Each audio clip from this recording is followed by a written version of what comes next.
datang di Excel Training Kormo dan MyEduSolve kali ini. Jadi aku mau mulai kasih sedikit penjelasan dulu nih tentang, Kormo dan MyEduSolve. Nah, jadi buat kalian yang udah join, kalau misalnya boleh kita bakal mute kalian dulu dan matiin video kalian supaya lebih gampang gitu. Nah, jadi sebelumnya nama aku Priscilla dan aku di sini sebagai perwakilan dari Kormo. Nah, kalau misal kalian punya, komen-komen mungkin bisa langsung di chat aja, tapi jangan, mengeluarkan suara ya. Nah, kalau dari Kormonya sendiri, kita ini adalah sebuah aplikasi dari Google yang memang, kita buat untuk membantu anak-anak muda dapat pekerjaan dan juga belajar skill baru. Nah, kenapa kita bikin, basic Excel training ini, karena kita tahu banget nih di dunia kerja itu, Microsoft Excel itu sangat diperlukan dan masih banyak banget dari, anak-anak pencari kerja yang masih belum ngerti cara pakai Excel. Makanya kenapa kita buat acara ini. Nah, untuk jenis-jenis workshop-nya sendiri pun banget yang nanti kalian bisa tetap, cek di Instagram kita. Nah, mungkin, dari My Edusolve-nya bisa kasih sedikit penjelasan tentang My Edusolve. Yuk kita welcome Stephanie dari My Edusolve. Hai semua, salam kenal. Nama saya Stephanie dari MyEduSolve. Kalau untuk kita, our goal itu untuk mentransformasi ketenaga kerjaan di Indonesia melalui digital literacy.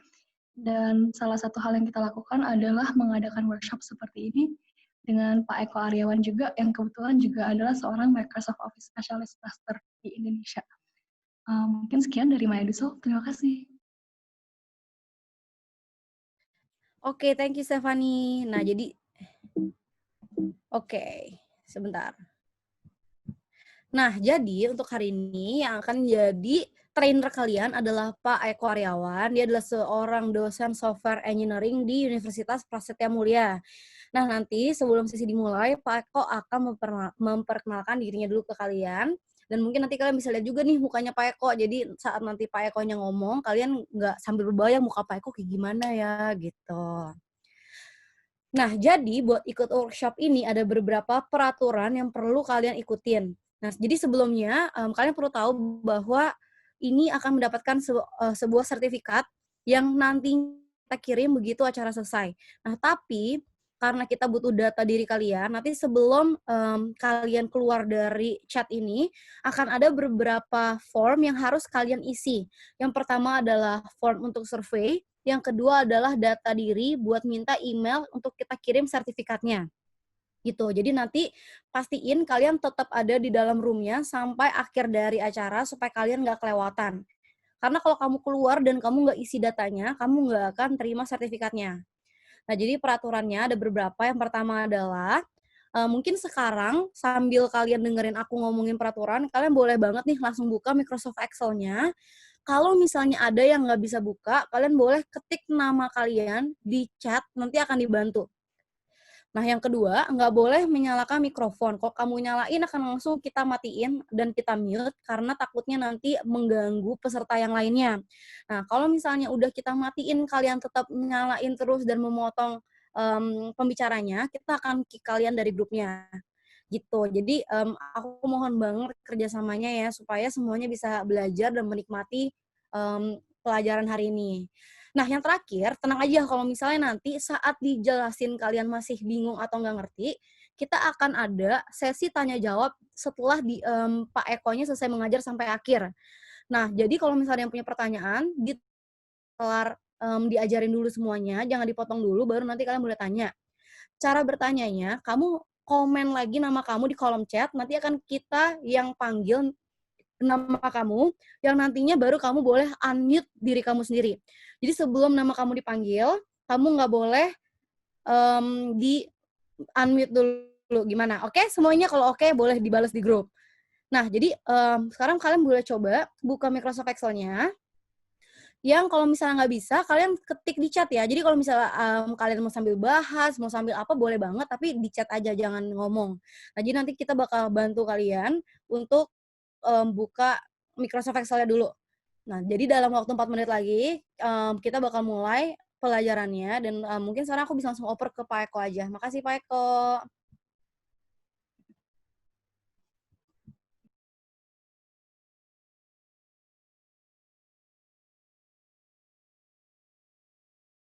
By the way ya, buka Microsoft Excel-nya dari laptop ya guys.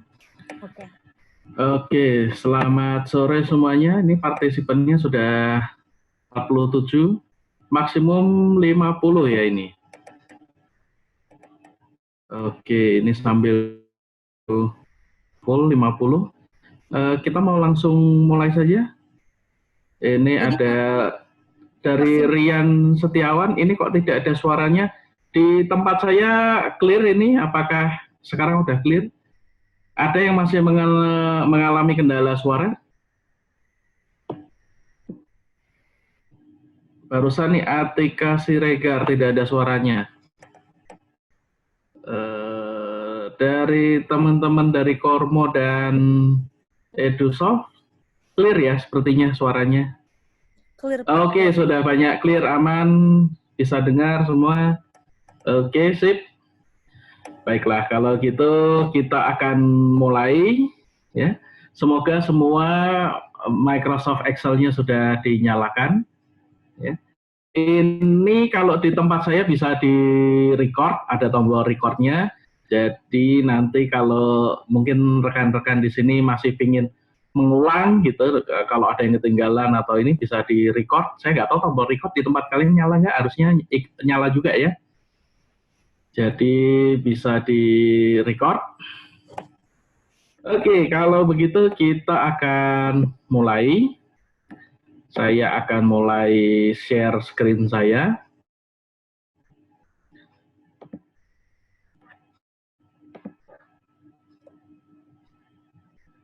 Oke, hari ini 17 April, kita akan belajar basic Microsoft Excel. Ya. Nah, sebelum kita masuk ke materinya, kita kenalan dulu. Saya nama lengkapnya Eko Aryawan. Kalau logatnya agak-agak aneh, ya karena saya dari Semarang. Saya baru pindah ke Jakarta itu tahun 2001 hingga sekarang. Jadi sekarang ini saya posisi aktif sebagai pengajar gitu ya di sebuah universitas di BSD. Kalau di level S1 kadang diminta untuk ngajar di S2 juga, yaitu Universitas Prastia Mulia yang ada di TP Simatupang gitu ya. Background saya ada di ilmu manajemen dan ilmu komputer. Dan untuk Microsoft ini saya udah ambil sertifikasi. Jadi baik Microsoft Office Specialist yang basic dan Microsoft Office Specialist yang expert. Ya. Nah, oke, sekian singkat saja perkenalannya. Mending kita langsung pakai untuk mulai belajar, gitu ya.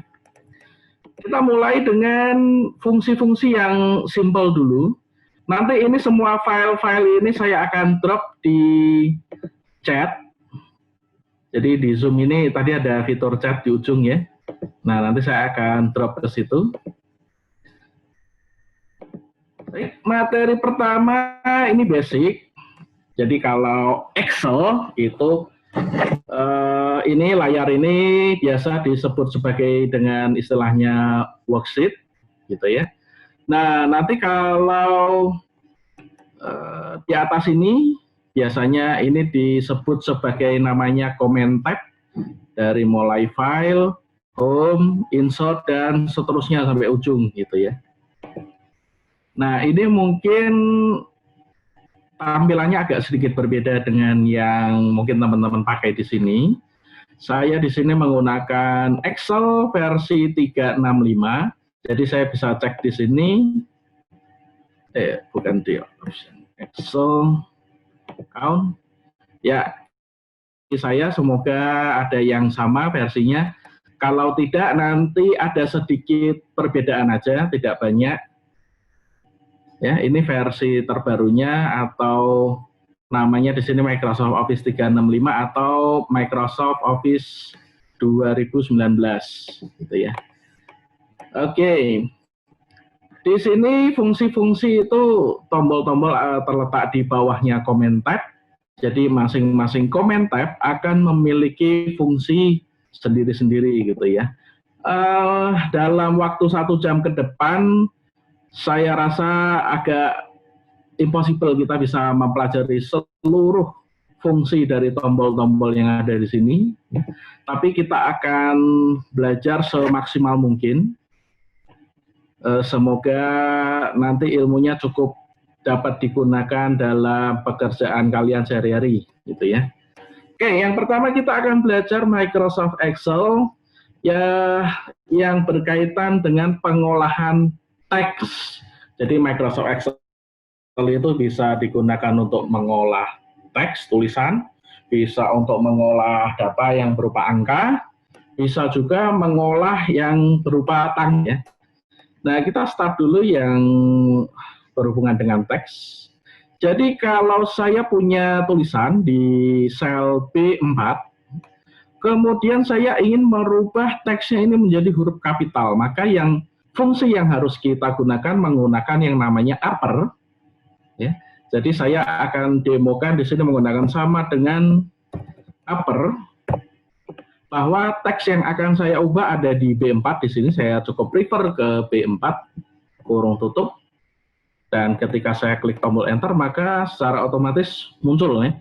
Yang tadinya hurufnya ada huruf besar E, terus kemudian huruf kecil, dengan menggunakan upper sekarang menjadi huruf besar semua, gitu ya. Lalu kalau ingin merubah teks menjadi huruf kecil di sini, kita bisa gunakan fungsi yang namanya lower. Tinggal kita ketik sama dengan lower, kurung buka, teksnya mana yang saya mau huruf kecilkan, kurung tutup. Nah, ini selesai, maka menjadi huruf kecil semua. Kemudian jika saya mau merubah teks menjadi title case itu artinya huruf depannya besar, gitu ya. Itu menggunakan fungsi yang, nah di sini Excel sudah benar, tapi advance A-nya masih kecil. Saya klik di sini, maka sekarang E-nya tetap besar, A-nya yang tadinya di sini kecil menjadi besar, gitu ya. Lalu ini ada karakter yang mau diganti menggunakan namanya substitute, gitu ya. Kemudian ini parameter, jadi kalau kalian lupa ini struktur fungsinya ada apa, di sini otomatis di bawah muncul ya, ada hint-nya namanya. Yang pertama substitute diminta teksnya apa di sini. Nah, kemudian karena ini parameternya lebih dari satu, dalam Excel saya itu menggunakan titik koma, ya. Ada nanti fungsi Excel yang menggunakan koma, gitu ya, untuk menggabungkan di sini. Nah, di sini all text-nya misalnya yang karena ini karakter, saya harus menggunakan kutip. Saya mau coba ganti advance menjadi export. Nah, maka secara otomatis advance-nya hilang ya, dengan menggunakan fungsi substitute menjadi export.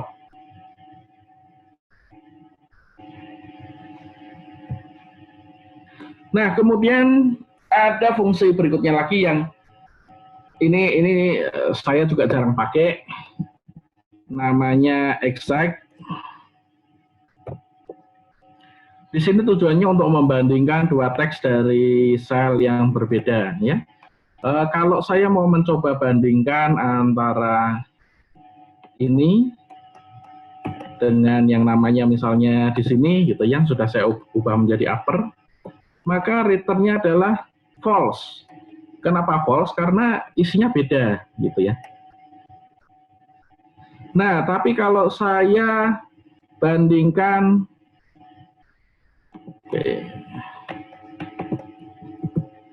misalnya di sini ada sel yang isinya sama persis. Kalau saya ubah exact ini dengan yang ini, maka hasilnya menjadi true karena dua sel ini benar-benar identik, benar-benar sama gitu ya, huruf besar, huruf kecil, posisi spasinya sama persis. Ya, maka ini exact ketemunya true. Outputnya seperti itu. Oke, kalau trim tujuannya untuk menghapus spasi yang berlebihan. Nah, contohnya ini kan teks yang sudah disiapkan ini spasinya kebanyakan tuh. Kita bisa menggunakan yang namanya trim. Lalu teksnya di sini. Nah, jadi tulisannya sekarang lebih benar gitu ya. Nah, nanti trim ini cukup banyak berguna. Biasanya kalau dari admin, kemudian kita harus mengolah data. Ya, karena adminnya mungkin kepencet tombol spasinya kebanyakan. Nah, kita rapikan dulu datanya bisa pakai trim. Gitu ya. Ini saya sering pakai trim. Lalu proper ini juga saya sering pakai karena misalnya untuk saya merapikan data nama itu huruf besar di awal namanya itu harus benar gini ya. Oke, kalau berikutnya ada left, ada mid, ada right. Sudah bisa kita duga ya kalau left itu untuk mengambil berapa karakter. Misalnya dari sini dia mau mengambil 5 karakter, maka yang muncul adalah EX. Kenapa? Karena di depan Excel ini ada 3 spasi. Ya, jadi kalau saya ambil left B4,5 munculnya seperti ini, gitu ya. Kalau saya tambahkan lagi, jangan 5, misalnya 8. Nah, yang keambil Excel ya. Kemudian mid itu sama, mengambil potongan, tapi posisinya kita tentukan. Misalnya saya mau ambil teks dari sini, lalu kira-kira saya mau ambil dari karakter nomor 9 sampai dengan karakter nomor, saya tebak aja 15. Nah, maka yang keambil seperti itu. Kalau saya ubah startnya mungkin dari angka 3, lalu saya berhenti ke nomor 8, keluarnya seperti ini. Itu fungsi mid. Kalau saya kurangi, nanti ya tulisannya kepotong gitu ya. Oh, 3, 7 masih 5. Nah, kepotong.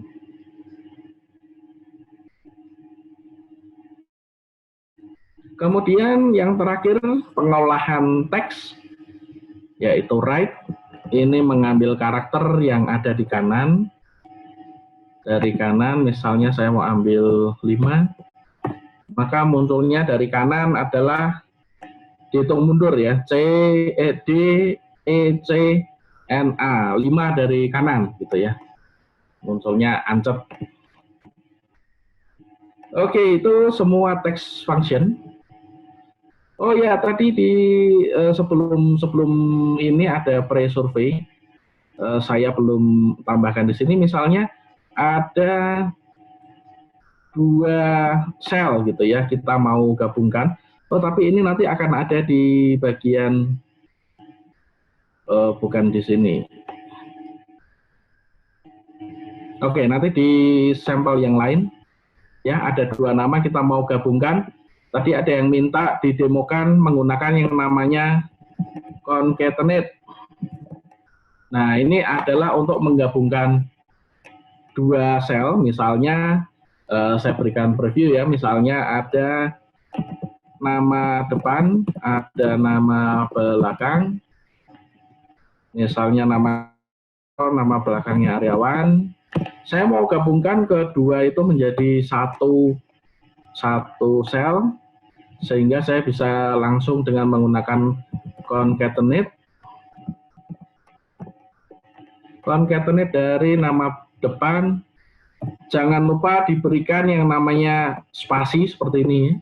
Kalau enggak di concatenate langsung, nanti ini langsung gabung tanpa spasi. Nah, kalau begini nanti hasilnya ada spasinya di tengah. Ini ya. Nah, bedanya kalau saya tidak berikan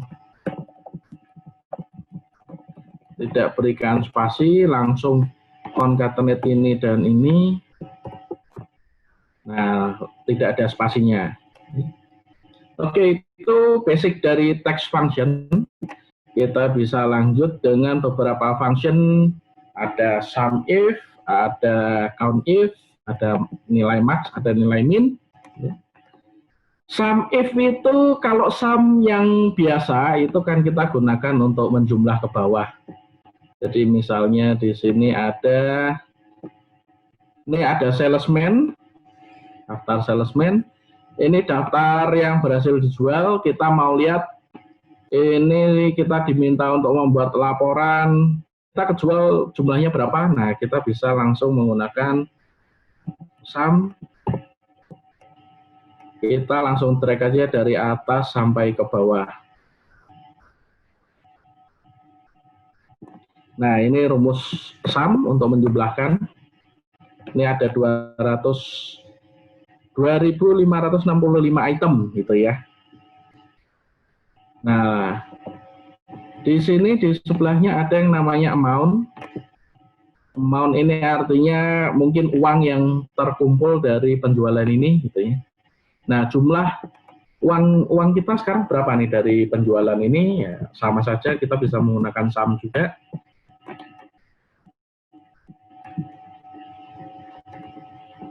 Kurung tutup. Nah, ini dia amount dari penjualan gitu ya. Ini fungsi sum. Nah, kalau sum ini tidak bisa membedakan ini penjualan punya siapa gitu ya. Tapi kalau menggunakan sum if, di sini saya mau jumlah amount-nya yang berhasil dijual sama Wahyu, yang dijual gitu ya. Nah, kita bisa gunakan yang namanya sum if. Pertama ini kita diminta untuk range-nya di mana? Yaitu range-nya adalah pada tabel kita ini. Oke. Lalu berikutnya adalah diminta kriteria. Kriterianya di sini apa sih? Oh, diminta yang namanya Wahyu. Nah, karena ini karakter harus menggunakan kutip 2 di sini ya. Kegeser.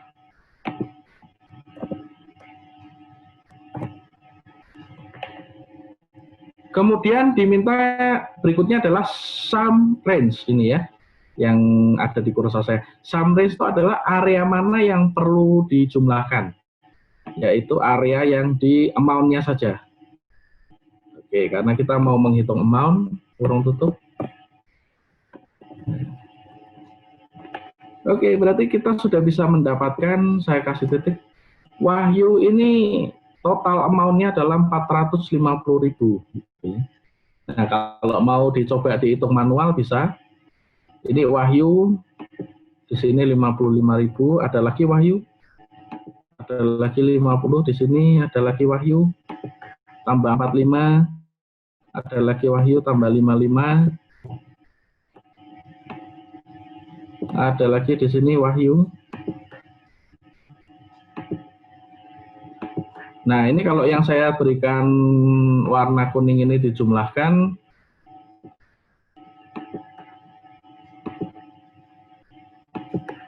Oke. Ini kita masih bermain dengan data yang sedikit, jadi bisa di cross check secara manual ya. Oke, kalau ini kita jumlahkan yang warna kuning ketemunya nanti 450.000. Caranya gimana? Kita bisa klik, lalu dengan tombol CTRL kita tekan, kita klik yang warna kuning. Nah, ini untuk selected cell gitu ya. Jadi sel yang lain tidak akan terpilih. Dengan posisi tombol CTRL kita tekan. Oke, kalau kita lihat di agak kanan ke bawah ini, di kursor saya menunjukkan bahwa jumlah sumnya itu 450.000. Persis sama dengan kita menggunakan fungsi sum if di sini, hasilnya 450.000. Gitu ya, simple. Sekarang kita akan lanjut dengan menggunakan fungsi yang namanya count if. Count if itu hanya jumlahkan. Jika, nah ini saya kasih contoh misalnya kriterianya saya mau yang quantity-nya lebih dari 100 gitu ya. Nah, Berarti saya bisa hitung sama dengan count if bedanya dengan sum tadi kan saya pilih semua area, yang di sini count if saya cukup di bagian quantity saja karena parameternya adalah dari yang quantity di sini, lalu diminta kriterianya adalah yang lebih besar dari 100.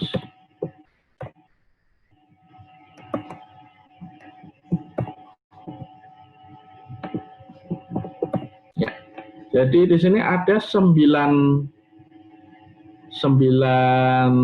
item gitu ya, yang kuantitinya lebih besar dari 100. Nah, kalau kita cross check, ini ada 1, 2, 3, 4,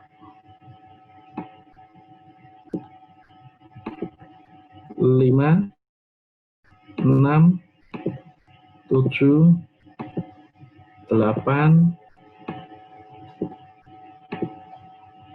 9. Ya, tepat. Jadi menggunakan fungsi count if tujuannya seperti itu. Lalu ada fungsi max dan fungsi min. Tujuannya untuk mencari nilai terbesar. Nah, kalau dari misalnya saya mau cari amount yang paling besar gimana? Menggunakan max. Dari daftar ini, yang paling maksimum nilainya berapa? Di sini muncul Pak Eko, 2. minta lebih pelan, mungkin kasih instructions-nya. Oh, lebih pelan. Oke. Tapi ini lanjut dulu ya. Oke, ini fungsi max. Ini mencari nilai yang paling besar yang ada di listnya. Ya, jadi kalau dari list amount ini dari yang baris nomor 4 sampai dengan baris yang nomor 39, tabel saya ini nilai paling besar berapa nih? Kita bisa menggunakan max. Kita masukkan saja ini range-nya itu dari E4 ke 9, maka ketemu 200.000. Nah, ini ada satu fungsi di Excel lagi, tapi saya nggak tahu bisa jalan di versi kalian atau enggak. Ada fungsi yang namanya large. Ini fungsi ini persis sama dengan fungsi max. Ya. Ini tinggal saya masukkan di sini, saya mau lihat large E4 sampai E39, data saya di sini.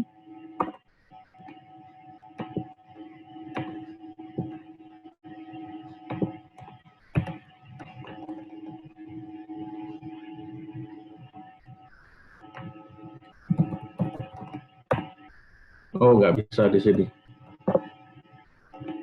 Mungkin di versi yang lain bisa jalan. Oke, itu fungsi max. Kalau fungsi min adalah untuk mencari nilai yang paling kecil. Jadi dari tabel ini, sama seperti tadi. Oke, jadi kalau maksimumnya ini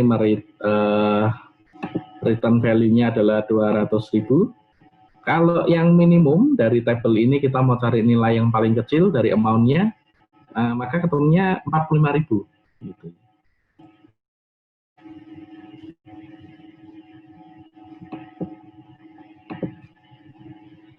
Oke, itu yang function. Lalu berikutnya misalnya kita sudah punya tabel, kemudian kita harus menyajikan ini dalam bentuk grafik. Nah, grafik itu bentuknya macam-macam. Ada di comment tab insert. Di sini semua fungsi chart ada di sini. Misalnya ini data sederhana yang sudah saya siapkan.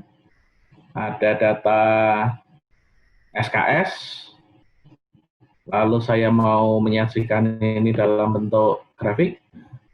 Ini ya, caranya kalau versi Excel-nya sama dengan saya punya, saya cukup klik yang di bagian grup yang chart ini ada tombol kecil di ujung.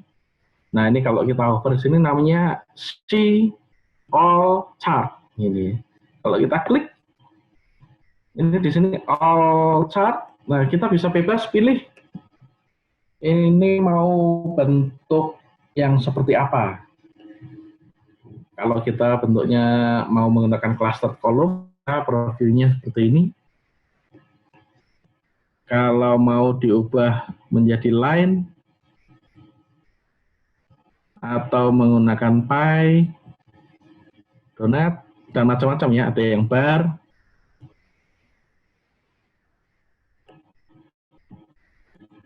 Ini yang bentuknya area. Map itu kita belum bisa gunakan, tapi nanti saya sudah siapkan bagaimana kita bisa menggunakan chart yang ada mapnya gitu ya. Jadi kita bisa pakai map. Surface di sini agak susah dipahami. Dan yang di bawah-bawah ini agak advance. Jadi yang advance ini mulai dari map ke bawah ini kita tidak singgung dulu. Karena ini pemberlakuan datanya bentuknya beda. Ya. Apalagi box and whisker ini karena ada data statistiknya. Nah, kalau data kita terlalu sederhana gini, nggak kebaca data macam-macamnya ya. Kita nggak bisa dapat data apapun kalau dari sini, karena ini untuk yang advance. Ya. Nah, histogram pun di sini juga baca, karena ini adalah chart yang advance. Waterfall pun juga, ini nggak ada bentuk ini, karena datasetnya beda. Jadi untuk saat ini, yang basic ini kita fokus kepada kolom yang bisa kita lakukan ya, kolom, line, pie, bar, itu masih acceptable gitu ya. Nah, biasanya model chart yang cukup mudah dipahami itu yang kolom. Jadi saya cukup, setelah saya track data saya ini, saya klik OK. Nah, ini grafik saya. Tinggal di sini saya berikan judul, misalnya ini rencana studi.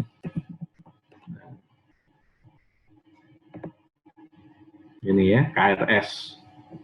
Atau data saya, data penjualan, saya sudah menyiapkan datanya clear seperti ini ya. Jadi sebelum data itu ditampilkan menjadi sebuah grafik, kita harus bikin datanya itu clear dulu seperti ini gitu ya.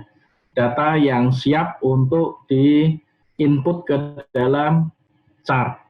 Kalau datanya masih berantakan, nanti chartnya nggak kebentuk gitu ya. Harus membuat datasetnya yang sudah clear seperti ini. Ini bagian dari data analytics. Nanti kita akan lihat ya. Setelah basic-basic ini kita lalui, di ujung nanti kita akan lihat satu case yang datanya masih amburadul gitu. Nah, kalau datanya sudah clear seperti ini, gampang, kita tinggal balik lagi ke sini. Comment tab insert, chart, kita klik yang all chart. Nah, sekarang saya mau misalnya menggunakan yang lain. Nah, jadi saya bisa lihat time series-nya dari Januari sampai dengan Juni. Dan ini masing-masing warna ini punya orang sendiri-sendiri. Nah, ini di sini performance-nya penjualan kelihatan gitu ya.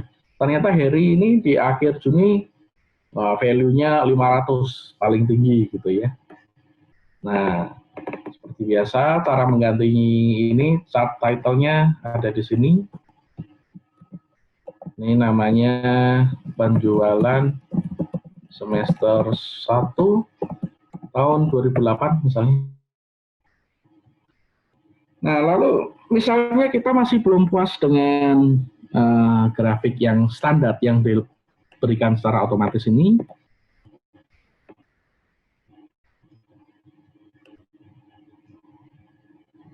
Oke. Nah, di sini ada yang namanya add chart element. Ya. Jadi secara otomatis kalau kita klik grafik kita, di sini akan muncul ada yang namanya comment tab tambahan, yaitu chart design dan format. untuk chart design itu macam-macam. Pertama kita bisa mengganti stylenya. Misalnya kok saya nggak suka yang putih, saya mau jadikan hitam. Pilihnya di sini. Deret warnanya saya mau diganti gitu ya, bisa di sini pakai change color. Atau di sini saya perlu menambahkan informasi axis title. Nah, di sini saya tulis ini namanya axis title. Sini saya kasih keterangan bulan. Atau yang di sini dalam mau saya berikan informasi satuannya, itu namanya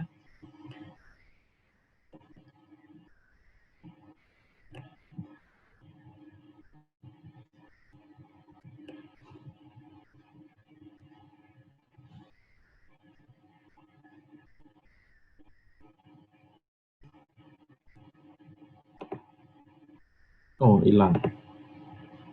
Di sini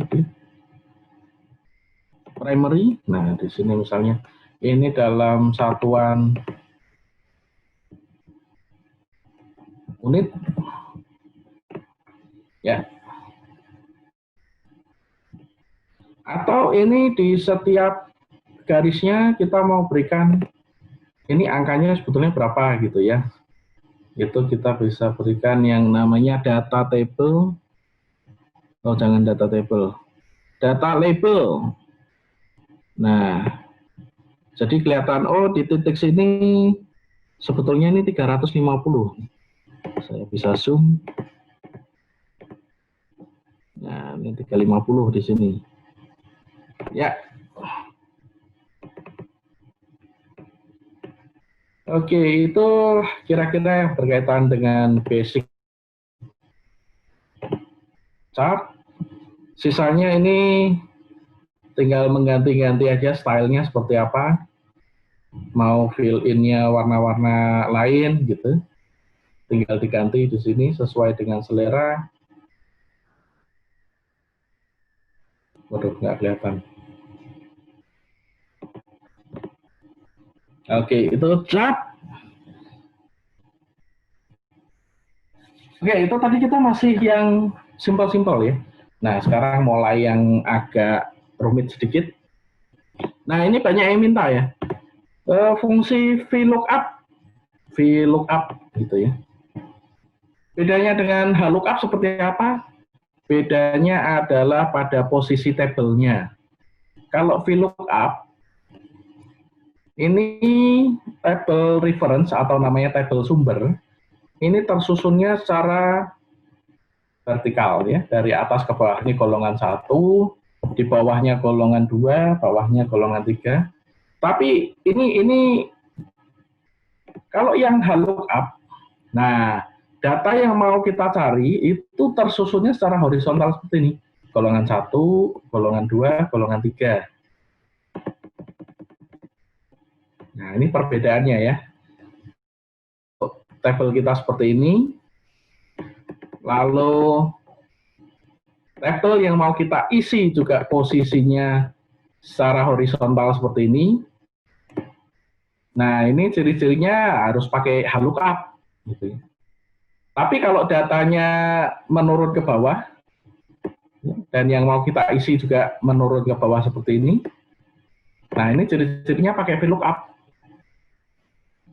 Oke, jadi kalau kita punya data nama, ada ternyata Riri ini golongan 3.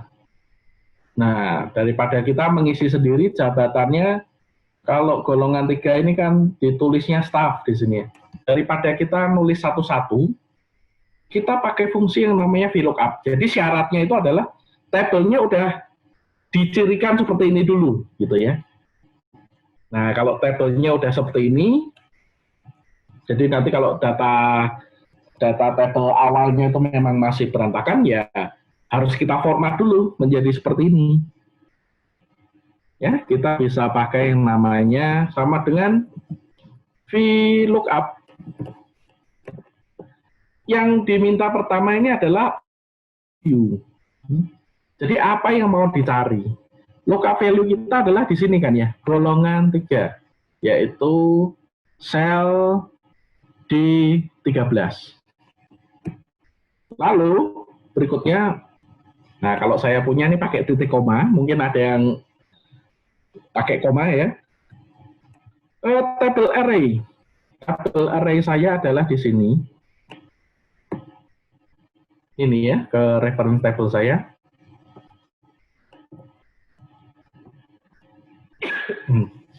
Lalu diminta kolom index number. Nah, jadi yang mau ditampilkan itu yang mana gitu ya. Kalau kita bisa bilang golongan ini adalah kolom 1, jabatan kolom 2, maka untuk mengisi di sini jabatan ini adalah diisinya 2. Coba kita tes benar ya. Nah, gitu ya.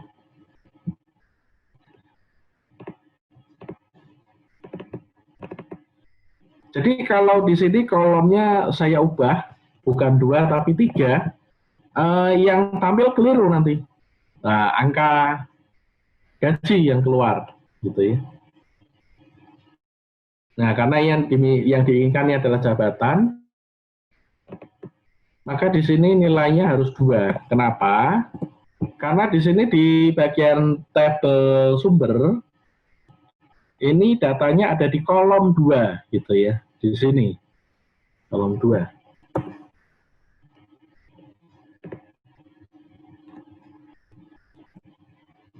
Nah, supaya nanti ke bawah ini kita bisa langsung copy, tapi ke yang di bagian reference ini nanti tidak berubah. Ini kita harus amankan dulu. Caranya adalah, nah kita balik ke sini. Table array yang ada di range A6 sampai D8 itu harus kita berikan yang namanya absolute value. Absolute value itu ditandai dengan tanda dolar. Ya. Jadi tanda dolar A, tanda dolar 6, lalu titik 2, tanda dolar D, tanda dolar 8. Dengan memberikan tanda dolar seperti ini namanya menjadi absolute value. Ini absolute value. Ya. Nah, tujuannya apa? Ketika saya mau copy, caranya gampang. Saya posisikan kursornya ini menjadi di ujung kanan bawah di sel E13 sampai bentuknya menjadi tanda plus seperti ini. Ya. Nah, di E13 sampai menjadi tanda plus. Saya klik kiri 2 kali, di mouse saya klik kiri 2 kali. Otomatis keisi. Ya. Jadi cara copy ke bawah paling gampang seperti itu. Sekarang kita tes lagi untuk yang di sini ya. Nah, Riri golongan 3 sudah tahu golongan 3 di sini staff. Ternyata kalau si Koko ini golongan 2 supervisor, AD golongan 1 manager gitu ya. Secara otomatis pakai VLOOKUP. Nah, sekarang kalau ngisi yang gaji gimana? Sama ya, kita pakai VLOOKUP. Maka lookup value-nya masih sama karena di sini syaratnya nih di paling ujung ini harus adalah sebagai apa yang perlu kita cari gitu ya. Nah, jadi harus di-matchingkan antara lookup value, boleh di mana aja, tetapi yang di sini harus yang paling ujung kiri ya. Struktur tabelnya harus seperti itu. Jadi tidak bisa posisi golongan ini tiba-tiba di antaranya jabatan dan gaji, itu nggak bisa. Nanti lookup-nya pasti error. Oke, ini saya balik lagi isi table array. Ini table array saya. Lalu sekarang gaji, karena saya mau ngisi yang di sini, gaji itu adalah sekarang komanya adalah 3, karena ini golongan ini kolom 1, di sini kolom nomor 2, gaji di sini kolom nomor 3. Saya ketik di sini angka 3, kurung tutup. Nah, sekalian saya berikan absolute value-nya, ya. Jadi yang di sini yang namanya table array saya berikan tanda dolar.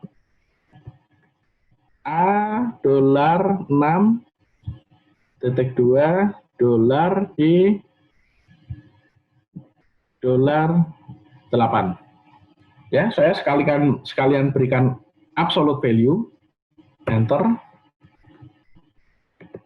Untuk ngisi ke bawahnya, saya posisikan kursor saya menjadi tanda plus di sini. Saya double klik, langsung keisi ke bawah.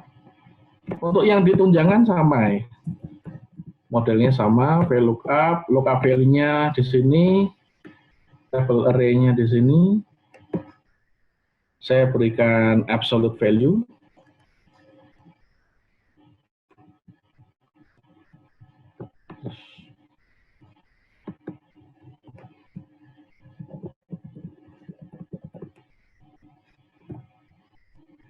Sekarang karena tunjangan ini ada di kolom 4, di sini saya isi 4. Oke. Saya posisikan tanda plus, saya double klik, semuanya keisi ke bawah. Alright, that's all untuk VLOOKUP. Sekarang kita lihat perbandingannya dengan yang HLOOKUP. Nah, yang HLOOKUP, yang mau kita cari posisinya harus di atas juga, dan tersusun secara horizontal seperti ini ya. Jadi ini golongan 1, golongan 2, golongan 3. Nah, ini 3 boleh di sini, nggak harus urut. Boleh ya, data referensinya seperti ini. Sekarang tabel kita yang mau diisi juga harus tersusun secara horizontal. Nah, cara ngisinya masih sama. Kalau ini tabelnya kondisinya sudah seperti ini jelas harus pakai HLOOKUP. Lookup value-nya adalah yang di sini. Jadi RIRI ini ternyata ini golongan 1. Titik koma. Table array, ini adalah table array saya. Nah, kalau tadi VLOOKUP itu kita lihatnya secara kolom.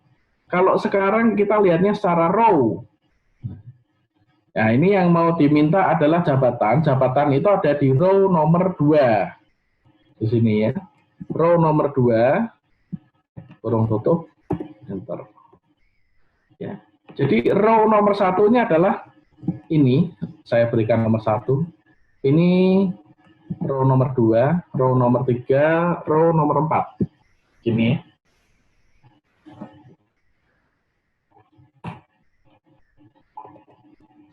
Oke, karena ini saya harus mengcopy,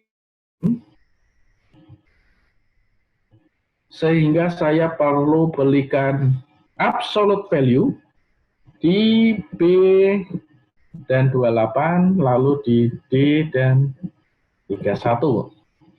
Ini tujuannya supaya reference atau table array saya ini di sini ya, table sumber nanti nggak berubah pada saat di copy. Nah, kalau mengkopinya ke arah kanan itu saya tidak bisa double klik di sini karena kalau saya double klik ke copy-nya ke bawah. Jadi untuk mengcopy ke kanan, setelah posisi kursor saya menjadi tanda plus, saya klik mouse kiri, saya geser ke kanan. Ya, nah ini untuk ngisinya. Sama seperti VLOOKUP tadi, kalau ini di sini gaji, artinya nanti kita mencarinya ke tabel nomor 3. Di sini jelas menggunakan HLOOKUP.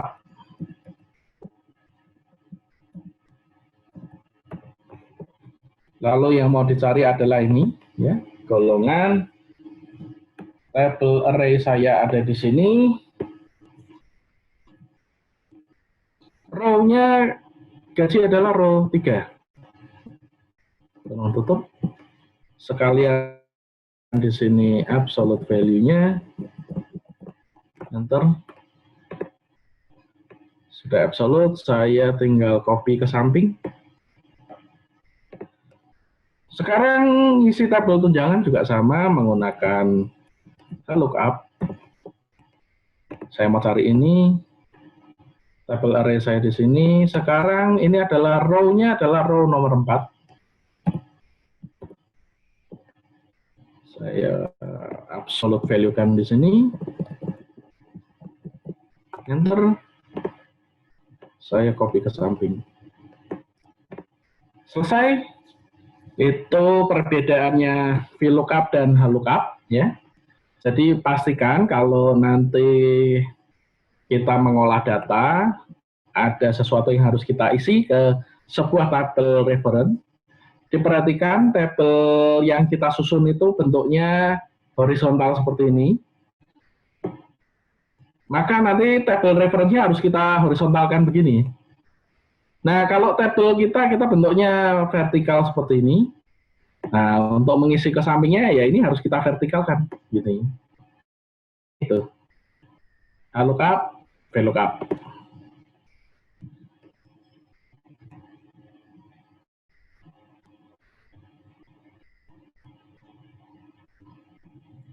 Nah, ini sama, contohnya adalah kalau kita punya sebuah data, employee data, masih bentuknya kayak begini, gitu ya.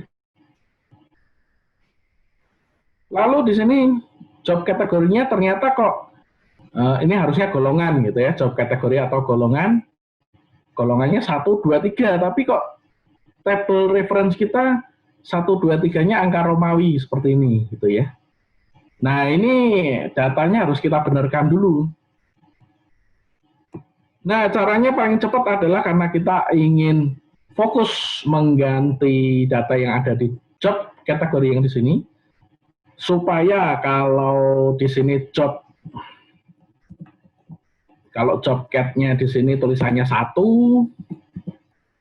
nanti bisa berubah menjadi 1, kalau 2 ya jadi 2 Romawi, 3 jadi 3 Romawi, supaya nanti kalau kita VLOOKUP ke sini, ketemu gitu ya. Caranya kita harus blok dulu. Oke, tabel yang mau kita ganti. Nah, kalau sudah diblok seperti ini, kita jalankan yang namanya find and replace. Find and replace di sini kalau kita find 1, lalu kita mau replace dengan angka Romawi 1. Ya. Nah, supaya kalau ini ragu-ragu, kita bisa lakukan find all dulu. Ya. Nah, ini adalah semua angka value 1. Tapi kalau kita perhatikan di sini selnya semua dari sel yang D. Betul ya? Nah, kalau kita tidak lakukan selection, nanti yang di sini ketemunya selnya bukan berasal dari yang D ini.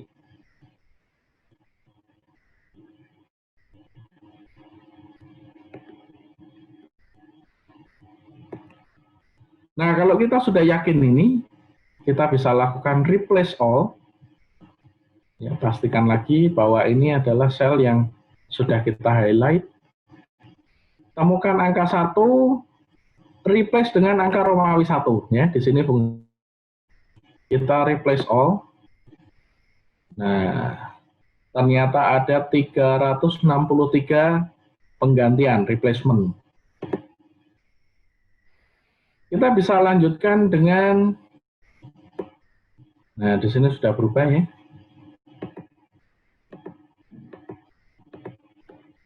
Sekarang lanjutkan dengan yang 2, kita replace dengan angka Romawi 2. Kita replace all, ada 27 replacement. Dan kita lanjutkan, kalau ini angka 3, kita replace dengan 3, replace all, 84 replacement. Gitu ya. Nah, jadi kalau datanya belum matching, kita bisa matchingkan dulu setelah job kategorinya sama. Di sini kita bisa tambahkan, misalnya kita mau VLOOKUP ke tabel kita, jabatan, sehingga kita bisa berlakukan di sini yang namanya VLOOKUP. Ya. Karena tabel kita ini tersusun secara vertikal. Oke, ini lookup value kita ada di D2. Kemudian table array, table reference tidak harus dalam satu sheet yang sama. Jadi kalau table reference-nya ada di ini, worksheet yang VLOOKUP, saya bisa klik ke VLOOKUP. Saya pilih table reference saya di sini. Ya. Lalu saya berikan titik koma. Kolom indeks jabatan itu adalah di kolom 2 di sini. Saya ketik angka 2. Kurung tutup. Enter. Nah, maka otomatis keisi gitu ya. Dan sekali lagi supaya table reference saya tidak berubah, selnya ini yang A6 saya berikan absolute value, saya kasih tanda dolar. D8 juga saya berikan tanda dolar. Enter. Jadi kalau saya copy ke bawah, saya bisa arahkan kursor saya ke pojok kanan bawah dari sel yang ada nilainya. Saya klik 2 kali. Nah, keisi semua. Gitu ya. Nah, ini latihan kalau kita menemukan data seperti ini. Nah, sekarang kita lihat bedanya dengan index and match.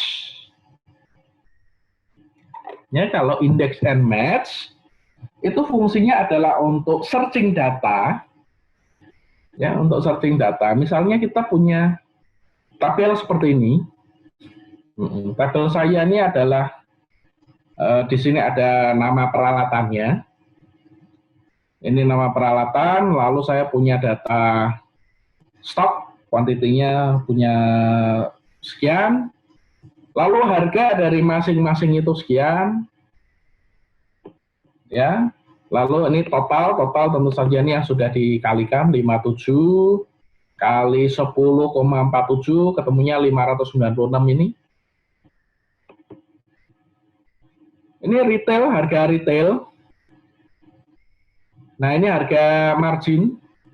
Ya, jadi ini dari 10,47 ke 17,95. Saya bisa hitung yang namanya gross margin-nya ini tinggal menggunakan hitungan matematika biasa ya. E4 dikurangin C4, harga retail kurangin dengan harga saya, lalu dibagi dengan C4. Nah, ini ketemu marginnya gitu ya. Ini margin ini keuntungan ya, keuntungannya 71%, yang ini 108% ya. Nah, formulanya seperti itu untuk mencari persentase. Nah, ini kalau datanya dikit, kalau datanya banyak gimana gitu ya. Nah, saya bisa bikin nih fungsi. Saya mau cari misalnya LAMF valve. Oh, ini tools yang namanya LAMF valve.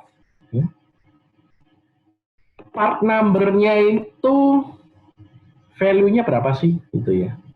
Jadi kalau kita lihat LAMF valve, part number di sini ya. Oh, ternyata part number-nya kalau di tabel kita bisa lihat langsung B strip 047 gitu ya. Nah, tapi kalau datanya banyak gimana gitu ya.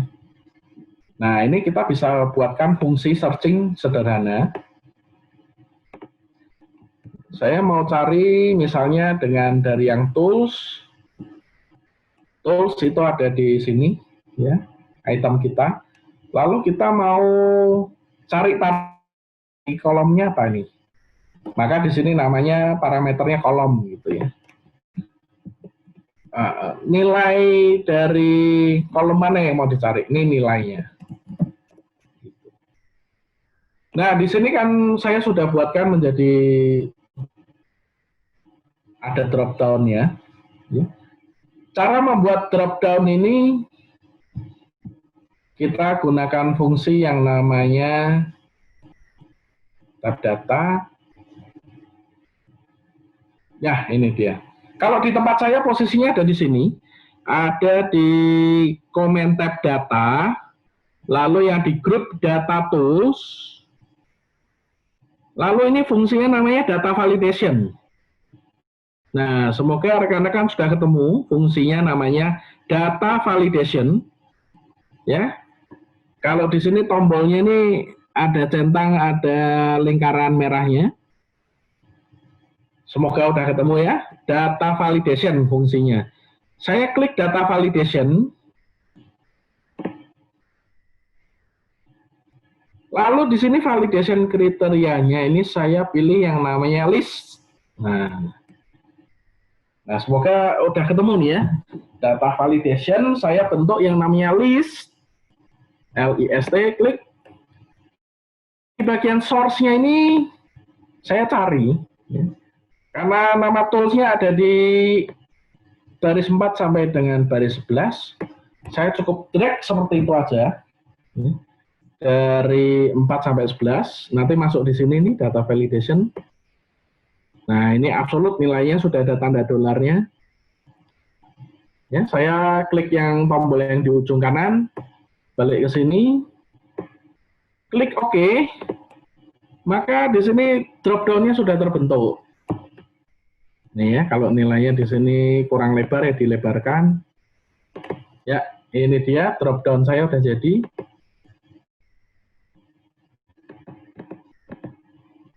Nah, sekarang tinggal yang kolom. Kolom ini saya mau ambil ini ya, kolomnya mau lihat quantity atau cost atau total cost atau retail sampai dengan part number. Caranya masih sama, saya gunakan yang namanya data validation. Saya klik di sini, saya mau buat list dari data validation. Source-nya tapi sekarang saya ambilnya mendatar, gini ya. Mendatar. Saya klik. Oke. Nah, sekarang bisa saya pilih. Saya mau lihat HACP washer, harga retailnya ini berapa sih? Nah, ini belum keluar. Ini belum keluar nih ya. Nah, ini harus kita lakukan yang namanya tools dan kolom ini harus kita berikan value-nya dulu, yaitu menggunakan yang namanya match. Nah, di sini kalau kita lihat di sampel udah ada tulisan 8 sama 7. Ini return value dari match. Ya, jadi fungsi match itu adalah return value-nya HACAB washer itu, karena ini tools tersusun secara baris di sini. Kita mau tahu HACB washer itu ada di baris keberapa. Nah, ini adalah fungsi match yang bisa kita gunakan. Match. Lookup value-nya adalah di J. Ya. J3 itu artinya kita mau cari, ya nanti apapun nilai dari si drop down value-nya. Lalu lookup array-nya, nah ada di sini.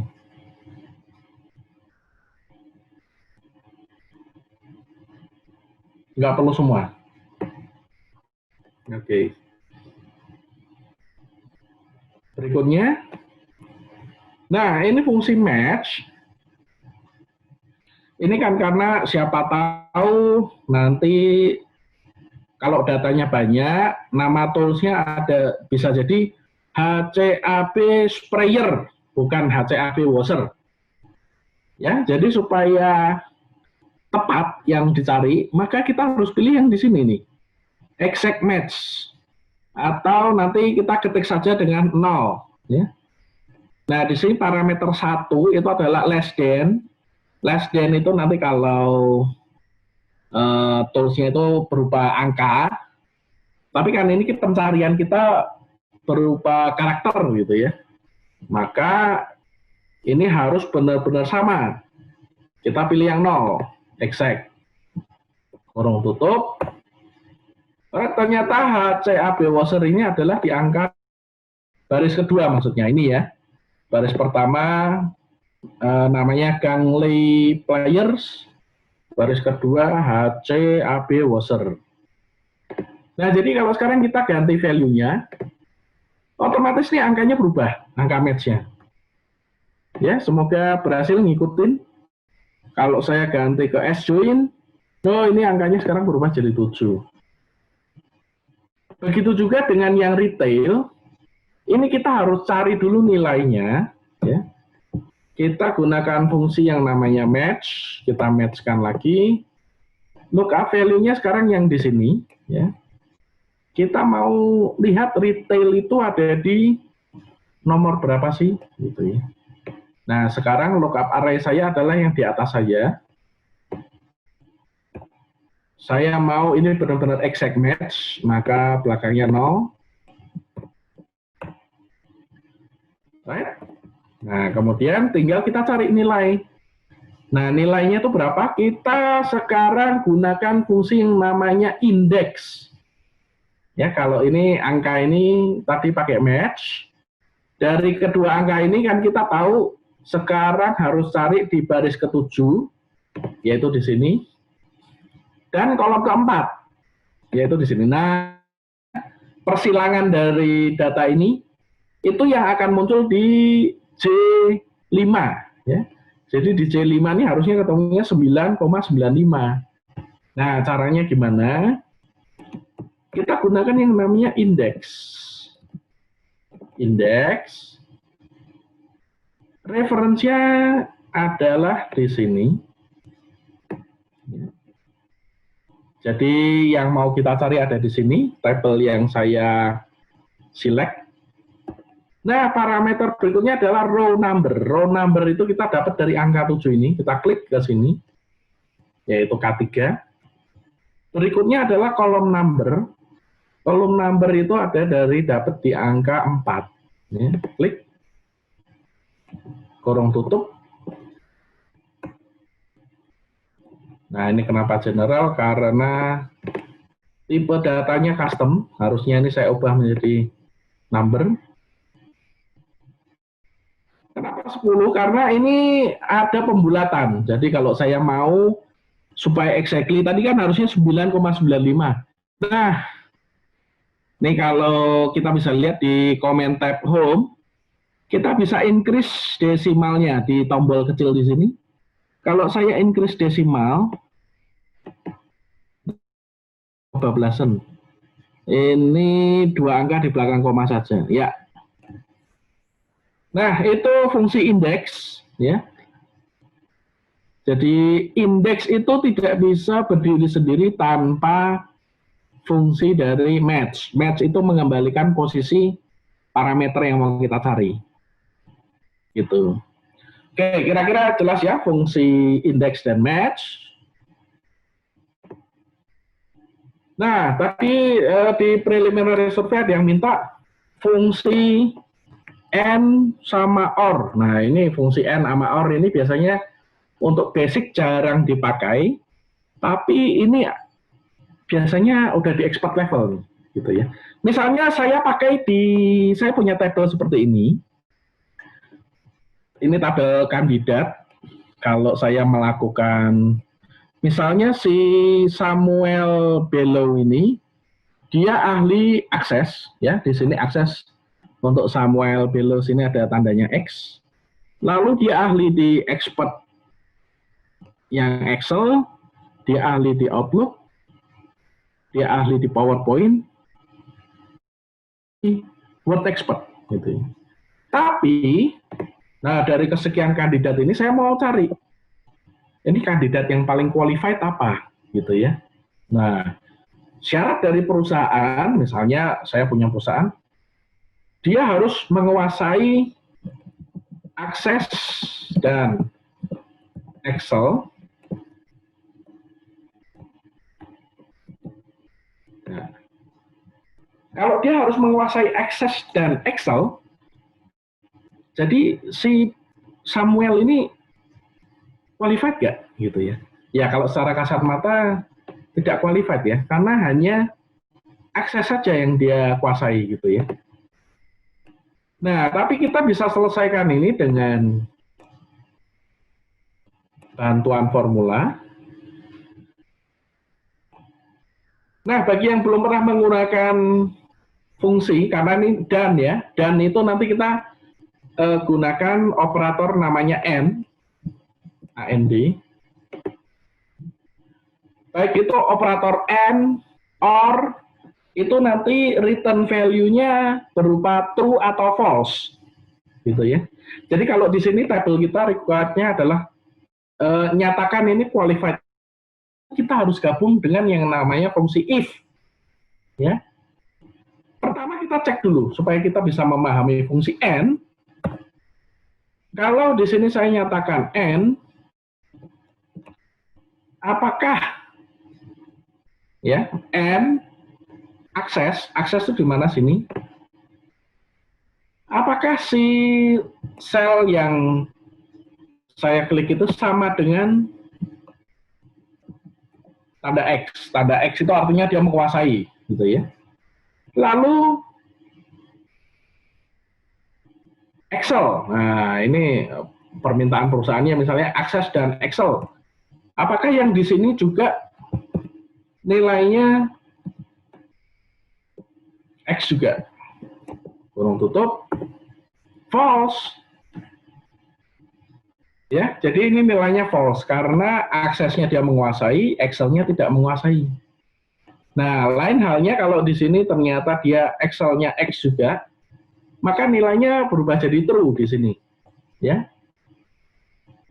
Nah, kalau kita sudah bisa mengeluarkan nilai true dan false-nya dari AND, ini kita gabung di sini dengan perintah yang namanya if. Perintah if itu yang pertama kali dicek ini adalah logical test-nya. Nah, kita sudah melakukan logical test nih, true atau false, dengan menggunakan AND. Jadi yang fungsi yang AND itu saya paste saja di sini.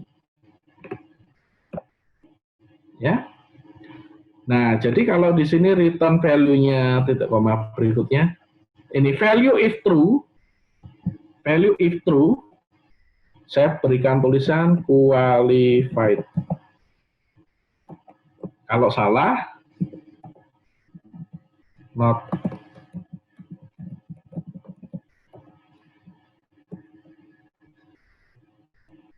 Oke.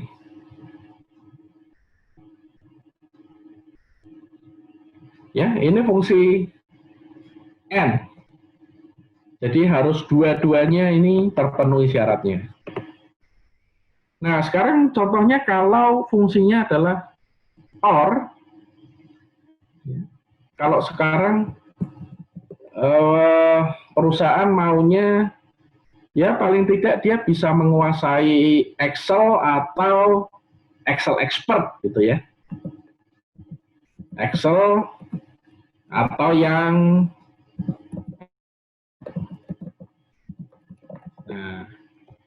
nah kalau permintaannya seperti ini, kita perlu cek berarti menggunakan sekarang bukan AND, tapi kita gunakan yang namanya OR. Berarti yang sekarang kita cek adalah di sini Excel. Apakah yang di sini sama dengan X? Gitu ya, karena data saya X. Lalu Excel expert ada di sini. Ini juga sama dengan X. Klik. Ternyata return value-nya true. Gitu ya. Kenapa true? Karena dia Excel juga ada X-nya. Excel expert ada X-nya juga. Gitu ya. Nah, kalau kita sudah bisa mengeluarkan true atau false-nya, sekarang fungsi ini bisa saya gabungkan dengan yang namanya if, balik seperti fungsi yang tadi. Saya paste ke sini. Sehingga kalau ini nilainya benar, Saya berikan tulisan qualified.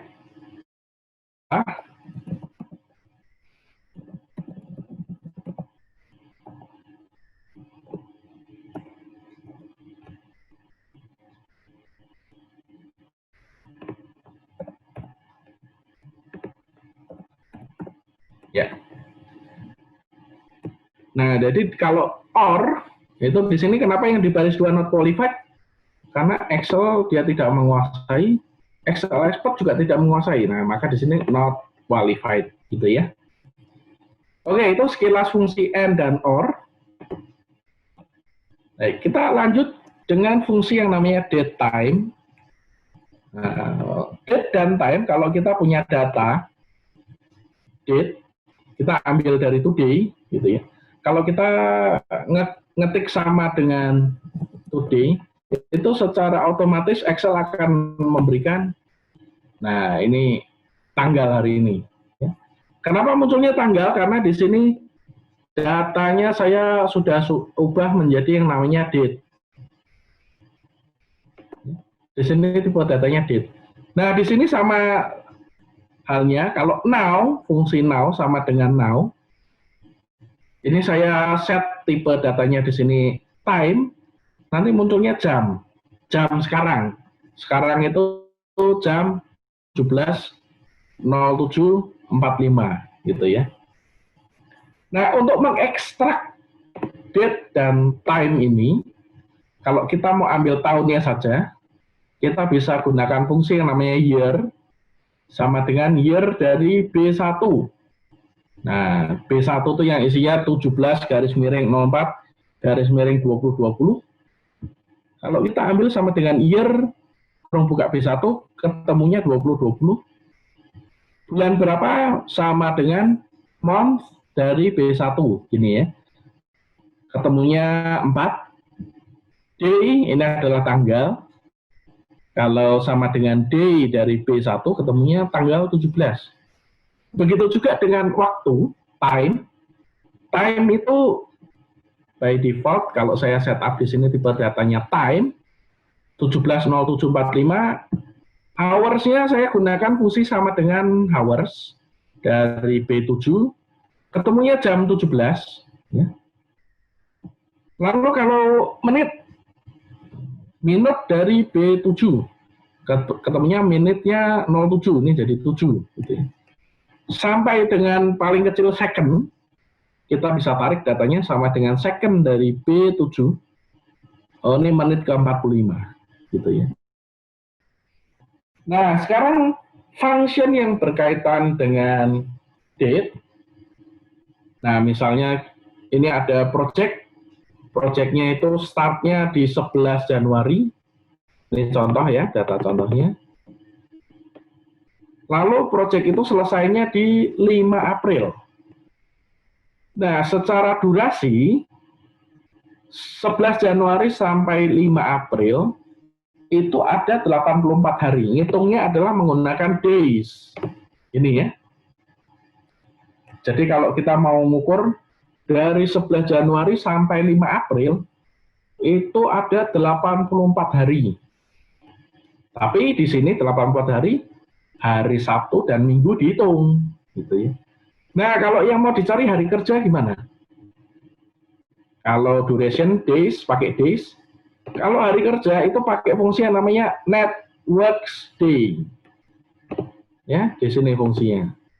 Sama dengan net work days dari 11 Januari sampai 5 April, itu ketemunya 61 hari. Ya, jadi sudah dipotong Sabtu dan Minggu, Senin sampai Jumat itu ada 61 hari, di antara 11 Januari sampai 5 April. Nah, lalu kalau hari libur gimana ya? Hari libur itu Excel nggak tahu, jadi kita harus punya yang namanya holiday list seperti ini contohnya ya. Karena ini dataset saya sampai April semua. Jadi kalau network days ini saya mau kurangin lagi dengan kalau ada kalender merah gitu ya.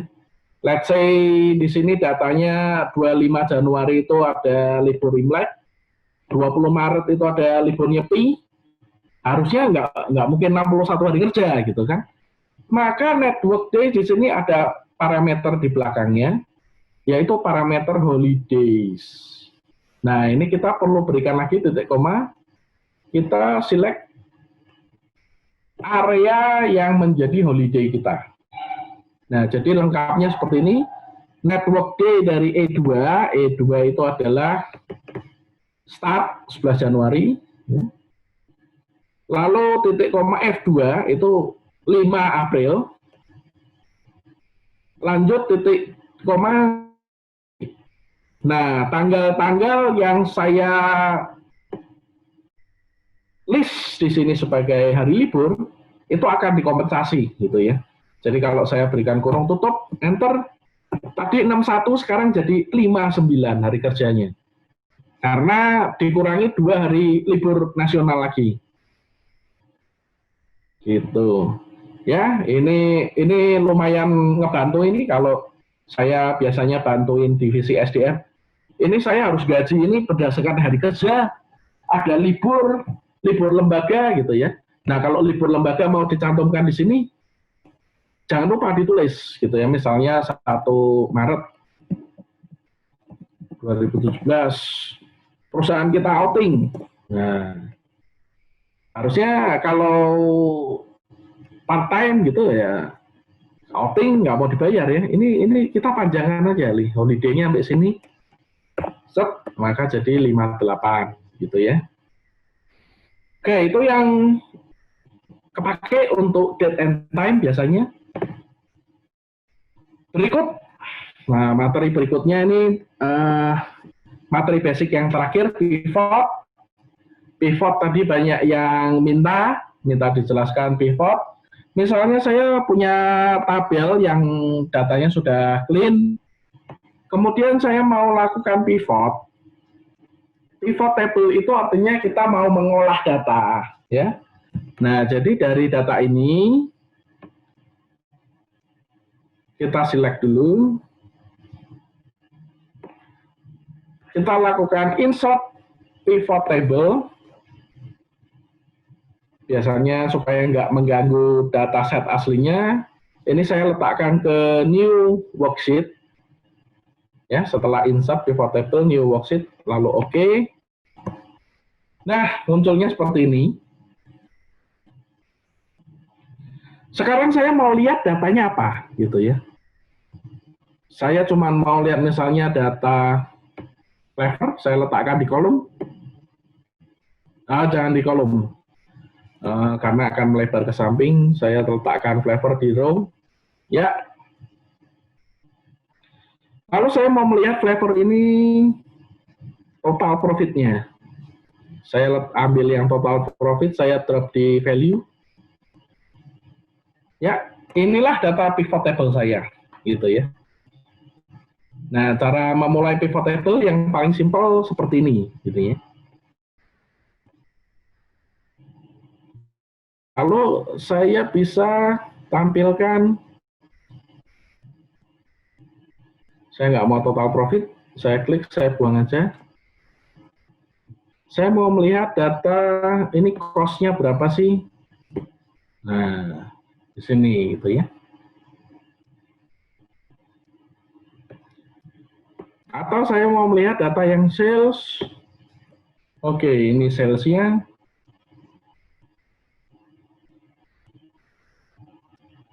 Nah, ini fungsi pivot table seperti ini gitu ya.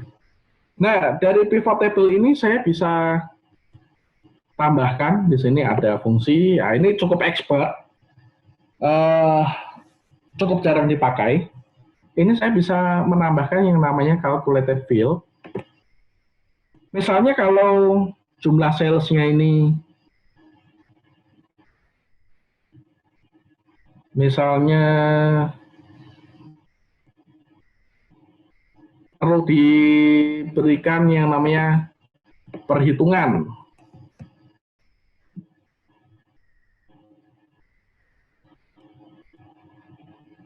Ini namanya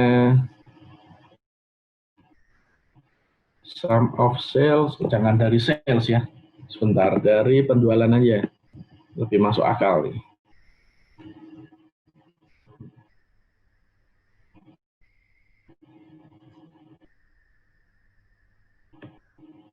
dari profit aja.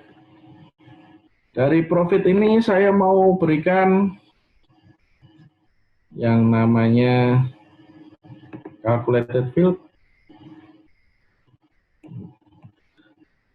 Dari total profit ini saya mau lakukan donasi. Saya mau menyumbang misalnya dari setiap yang terjual, saya mau donasikan 10% dari total profit.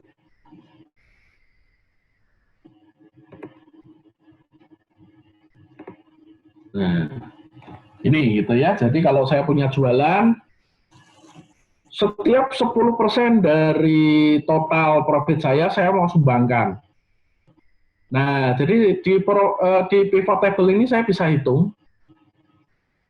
Oh, untuk produk animal cracker saya harus menyisihkan sumbangan sebesar 45,62. Nah, ini bisa kita lakukan tadi ya, dengan menyisipkan yang namanya calculated field. Nah, di sini nanti muncul, ini yang tadi saya lakukan. Nah, tadi saya bilang saya mau 10% dari total profit. Ini tampilkan dalam donasi. Nah, ini fungsinya. Seperti ini kira-kira.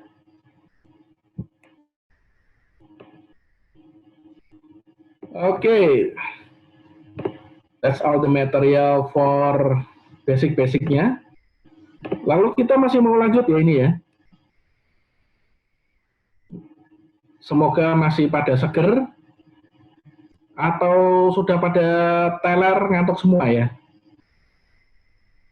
Nah ini kira-kira kan sekarang ini lagi heboh yang namanya COVID. Tadi saya mencoba mencari data COVID. Ya, jadi saya tadi cari data COVID di sini. Sayangnya data drill down yang di Indonesia nggak ada. Nah ini saya ambil data dari Europe. Malah data di Europe itu lebih lengkap ya. Jadi ini nanti bisa diambil aja filenya untuk kita latihan. Jadi data COVID ini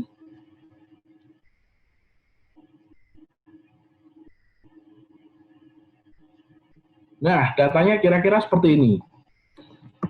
Nah, karena di sini ada yang namanya geolocation. Ini data dari Europe ini lumayan lengkap. Ada data location ya. Jadi ini sekarang saya akan demokan chart yang lumayan expert. Ya. Jadi kalau misalnya saya ambil sekilas datanya sekian, saya mau tampilkan ini, oh satu baris saja untuk testing, gini ya. Datanya saya ambil satu baris, saya lakukan insert graph. Insert grafiknya langsung yang map. Alright, there you go. Langsung datanya kedetek bahwa country AFG ini adalah Afrika. Ini di sini Afrika ini. Ya, karena data mentahnya sudah ada kode lokasi. Kode lokasi ini yang sudah disesuaikan dengan standar dari Bing, karena Microsoft ini menggunakan standarnya Bing. Saya akan lakukan ini filter. Saya akan filter.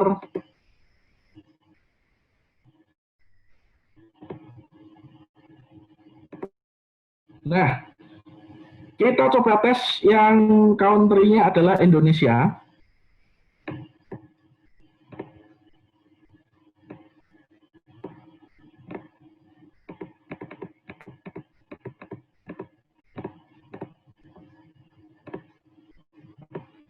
Oke, ini data yang ada di Indonesia. Saya ambil sampel satu baris dulu.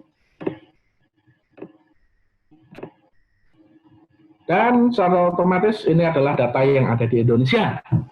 Ya, ini chartnya cukup advance. Jadi kalau dataset kita ada country ID-nya yang dikenal oleh Bing. Ya, di sini di pojok kanannya adalah powered by Bing. Nah, kalau data kita punya data ini, jadi kita bisa membuat data persebaran seperti ini gitu ya. Oke, karena ini datanya sangat banyak dan perlu kita olah dulu. Biasanya di sini ini datanya adalah data historical, gitu ya. Misalnya data yang di Indonesia ini data terakhir itu adalah tanggal 16 bulan 4 tahun 2020, yaitu data update per hari kemarin, ya. Ini data malah lebih lengkapan website di Eropa ya, mengkalkulasi data seluruh dunia. Nah, kalau kita lihat dari data ini, per 31 Desember 2019, kita masih nol di sini ya. Yang kolom E itu casesnya, kolom F itu yang dead, gitu ya. Nah, ini kalau datanya sedikit kita bisa lihat di Indonesia itu pertama kali muncul itu per tanggal berapa.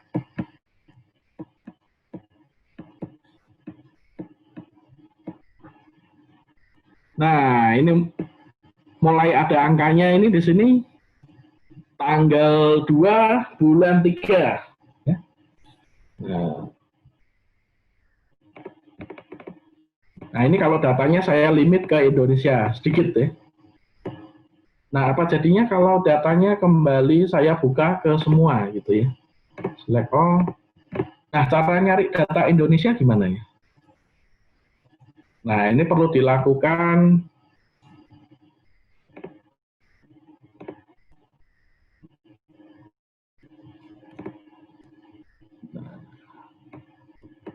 datanya harus kita grouping, kita cleaning, kita perlu lakukan pivot data.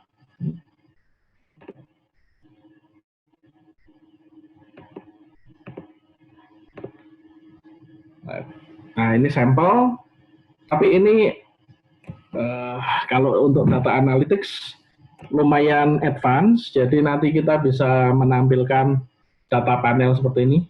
Tinggal kita klik, ini datanya langsung berubah. Misalnya, ini hasil akhirnya ya.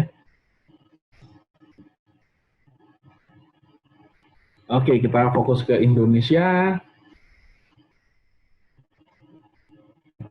Di 2019 tidak muncul grafiknya karena masih nol. Kalau kita ke 2020, nah di sini ya baru mau mulai nih muncul grafiknya. Nah, ini yang namanya adalah pivot graph. Pivot graph itu kita bisa dapatkan kalau kita sudah mengolah datanya, gitu ya.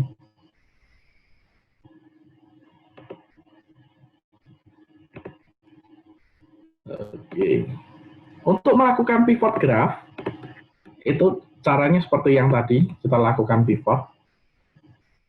Kita lakukan pivot table ini dengan data yang lumayan besar, jumlahnya 11.153 baris data. Ya, kalau kita lakukan pivot, kita drag ke new graph saja. Nah, saya harus kelompokkan ini menjadi row-nya per negara.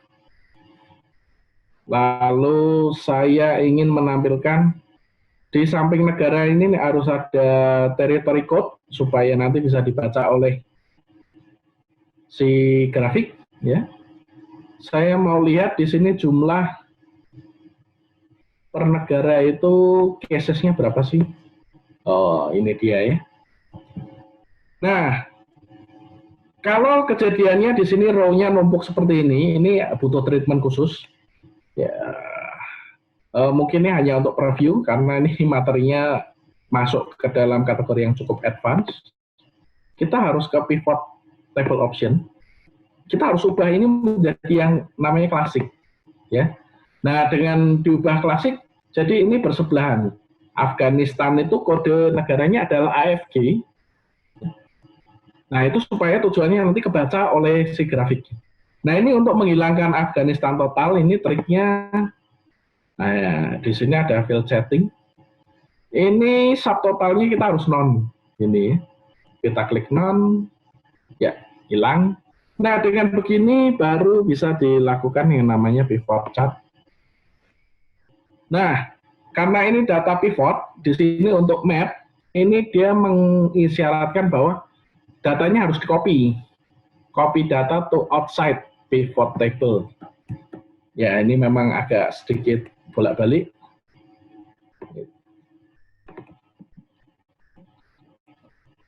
Oke, kita copy datanya.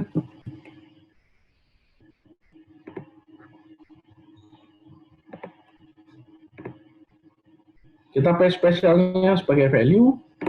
Jadi supaya datanya clean.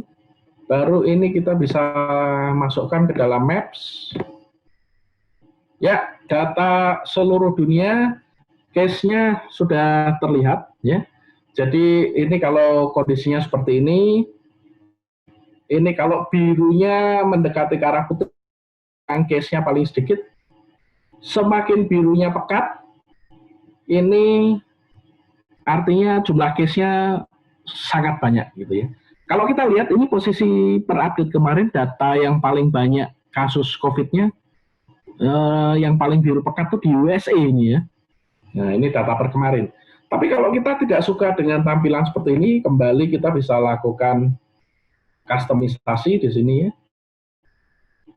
Lalu kalau kita tidak suka warnanya, kita bisa ganti-ganti. Oke.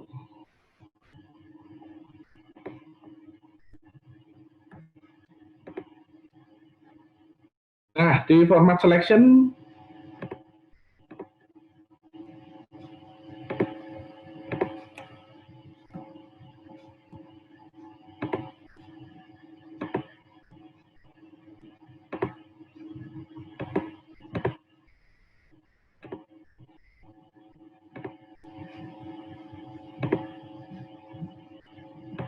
nah ini dia di sini.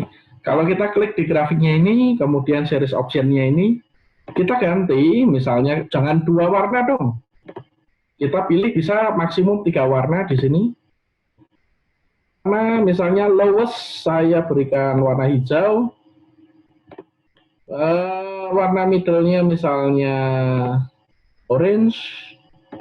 Kalau warna yang paling highest banyak kasusnya warnanya merah. Nah, ini jauh lebih jelas ini ya.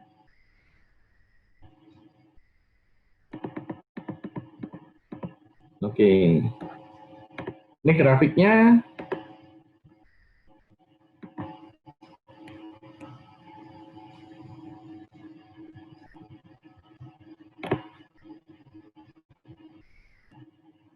Oke, kira-kira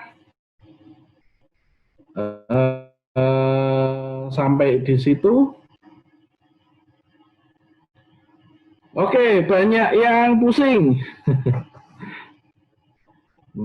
Ya, belajar Excel memang tidak bisa 1-2 jam.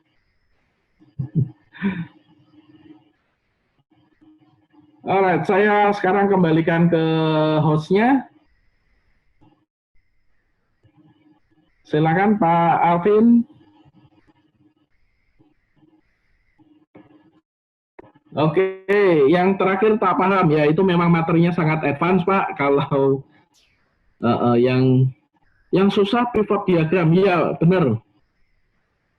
Pivot diagram itu memang paling advance karena kita bisa membuat dashboard. Oke, makasih Pak Eko. Nah, Ya, kembali semuanya udah lelah ini. Kalau jadi, mau dilanjutkan juga boleh, tapi kayaknya udah pada teler. Mungkin kalau ada pertanyaan, misalnya perlu ada sesi workshop berikutnya, boleh ditampung dulu. jadi memang ada sesi tanya jawab Pak. Jadi Ya, aku boleh. bakal pilih 3-5 orang yang mereka memang tadi masih bingung, terus mungkin bisa dijelasin ulang gitu ya Pak ya. Iya, 3 boleh. orang kali. Ya, boleh. Jadi siapa nih yang mau tanya mungkin bisa tulis namanya di situ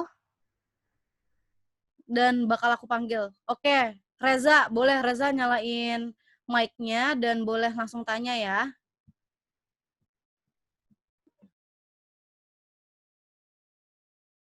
Halo, selamat sore Pak. Selamat sore, Reza. Pak, saya Reza Pak, mau nanya Pak, yang tadi kenapa nggak ada disinggung soal rumus if error ya Pak? Dan fungsi if error itu untuk apa ya Pak? Oke, fungsi if error. Iya Pak. Mau langsung dijawab atau Langsung dijawab aja, Pak.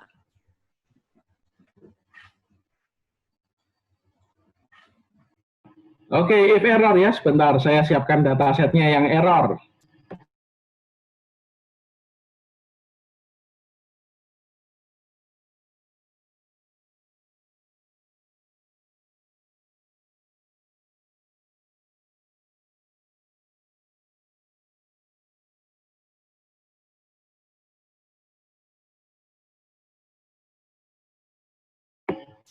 Oke, saya share screen dulu. So, share screen, oke. Fungsi dari if error itu fungsinya untuk mengembalikan, ya. Jadi kalau kita terkadang fungsi kita nggak yakin nih ya, misalnya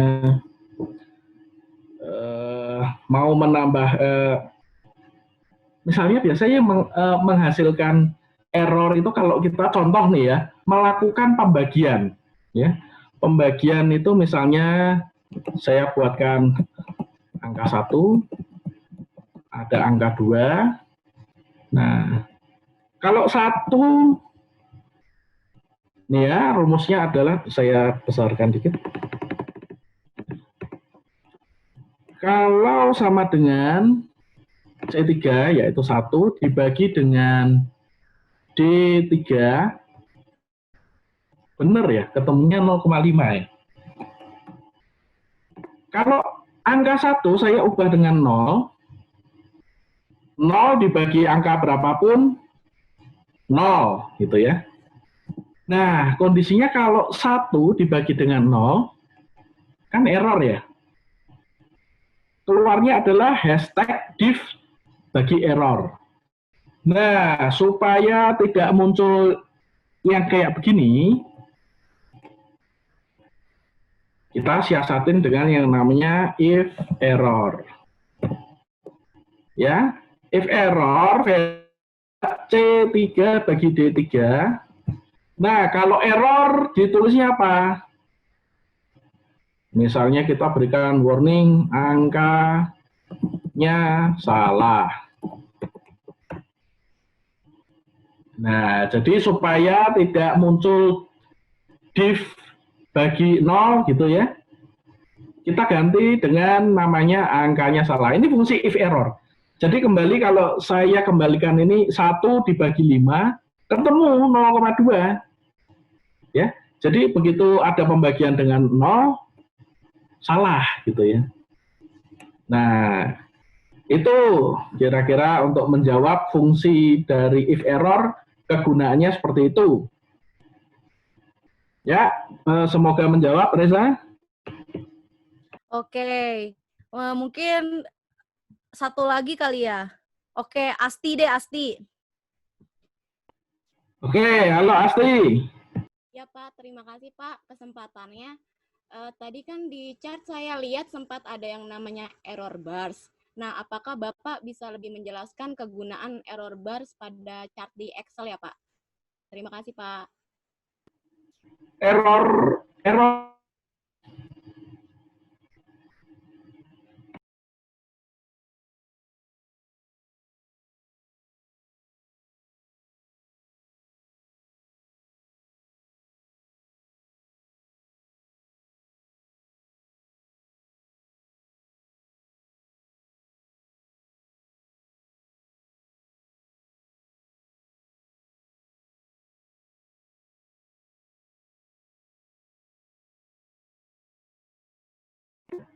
Oke, sebentar. Untuk menjelaskan error bars itu saya harus punya dataset yang bentuknya statistikal. Saya harus cari datasetnya dulu. Tapi rasanya ini agak lama ini kalau saya jawab. Mungkin buat yang lama-lama begini, mungkin habis ini kita bikin yang sesi Excel Advance-nya mungkin minggu depan. Jadi yang hari ini udah ikut, boleh ikut lagi kali ya. Jadi mungkin hari ini yang pertanyaan satu lagi, kita minta pertanyaan yang menyangkut yang tadi udah diajarin. Jadi bukan ajarin topik baru aja gimana. Nah, untuk pertanyaan topik berikutnya, nanti kita akan buatin satu sesi lagi yang buat di minggu depan gitu. Ya, untuk Asti, mohon maaf ini kalau saya jawab ini agak lama karena saya harus menjelaskan bagaimana error bar itu muncul karena itu harus datasetnya data statistikal. Jadi cukup lama ini. Jadi saya mohon maaf di skip dulu. Nanti kalau ada kesempatan kita online lagi kita bahas itu ya. Boleh. Jadi pertanyaan-pertanyaan yang nanti kalian mau diajarin di sesi berikutnya, mungkin boleh di WA ke WA Kormo, nanti kita bisa kita kumpulkan, nanti kita buatin. Nah, ada nggak yang mau nanya di pertanyaan yang tadi udah diajarin tapi masih bingung? Kira-kira? Oke, Abdul Karim tuh yang paling cepat jawabnya. Abdul Karim, ya nanti sesi berikutnya kita bakal bikin lebih detail dan nanti akan di list apa aja yang mau dibahas ya. Jadi nanti kita akan undang kalian lagi yang udah ikut kelas hari ini. Oke, tadi Abdul Karim ada yang mau nanya?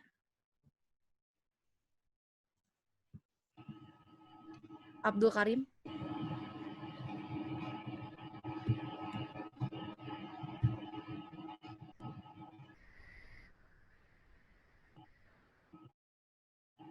Abdul Karim? Oke, Abdul mikrofonnya di mute, boleh diketik aja? Udah di-unmute. Oh, udah Tes. Ada suaranya, Pak. Silakan Abdul. Ya gini, Pak, tadi kan udah nerangin yang VLOOKUP sama HLOOKUP ya, Pak. Misalnya nih, Pak, saya punya data nih. Datanya yang saya pegang itu bentuknya VLOOKUP, yaitu vertikal, Pak. Misalnya datanya itu lumayan banyak nih, Pak. Nah, saya pengen misalnya dibentuk jadi HLOOKUP, Pak. Jadi tanpa saya ngetik ulang lagi, itu kira-kira bisa nggak ya, Pak? Oh, bisa, itu ya itu masuk ke materinya cukup advance. Itu kita harus yang namanya transpose table. Jadi baris kita jadikan kolom, kolom jadikan baris. Ya itu bisa. Tapi itu lumayan kalau kita ajarkan. Mungkin kita tampung untuk sesi berikutnya untuk memutar gitu ya tabel yang tadinya vertikal menjadi horizontal, bisa dilakukan. Oke, jadi berarti nanti yang Kak Abdul tanya boleh di WA ke WA bisnis yang nanti akan kita di. Ya, nanti kita rancang berikutnya, kita jelasin pelan-pelan. Soalnya ini lumayan stepnya itu untuk memutar tabel. Soalnya ini udah 2 jam nih, kasihan yang lain pada pusing mungkin ya. Oke, jadi makasih banyak nih sekali lagi buat Pak Eko. Gila keren banget Pak, aku aja jadi belajar hal baru. Nah, jadi semoga kalian banyak yang belajar hal baru. Terus boleh banget nih share feedback-nya di link yang akan kita kirim. Nah, jadi barusan Kak Alvin, abis link sesuatu yang bisa kalian buka dan kalian isi. Nah, jadi ini itu wajib banget diisi karena kita mau tahu nih menurut kalian sesi hari ini gimana, apa yang perlu ditingkatkan, dan lain-lainnya. Nah, nanti kalau kalian udah isi isi form ini, kita akan kirim sertifikat. Tapi kalau kalian nggak isi, kita nggak akan kirim sertifikat ya. Jadi ini wajib untuk diisi oleh semua. Oke? Boleh diisi dulu, jangan lupa. Terus boleh banget kalian share pengalaman kalian ikut Excel workshop ini di Instagram dan tag Instagram Kormo. Nanti biasanya setiap seminggu sekali kita akan umumin satu orang yang untuk dapat hadiah gitu, karena kalian udah kasih sedikit cerita tentang Kormo. Gitu. Di tag Kormonya ya. Minta linknya dari WA Kormo. Mungkin bisa langsung aja kali ya, jadi nggak perlu satu-satu WA lagi. Nih aku kirimin ulang. Nih, ada di sini. Jadi kalian nggak perlu WA lagi, langsung copy di sini aja. Oke, sekali lagi makasih banyak untuk Pak Eko dan My EduSolve. Thank you banget nih. Semoga kita bisa bikin lagi yang lebih advance-nya di kesempatan berikutnya. Mungkin ada sepatah dua kata dari My EduSolve atau Pak Eko buat penutupan. Oh, nanti by the way bakal share ya link. Kita udah record, akan kita share buat kalian. Oke. Baik, terima kasih sudah bertahan sampai hampir 2 jam ini, kurang 15 menit lagi 2 jam. Terima kasih buat Kormo, terima kasih buat EduSolve, dan terima kasih buat partisipan semuanya. Sampai ketemu lagi. Nah, materinya nanti kita disampaikan ya ke tim Kormo, jadi nanti kita susun, kita coba evaluasi lagi, kita jelaskan lagi pelan-pelan, sehingga bermanfaat bagi semuanya gitu ya. Baik, terima kasih semuanya. Selamat sore.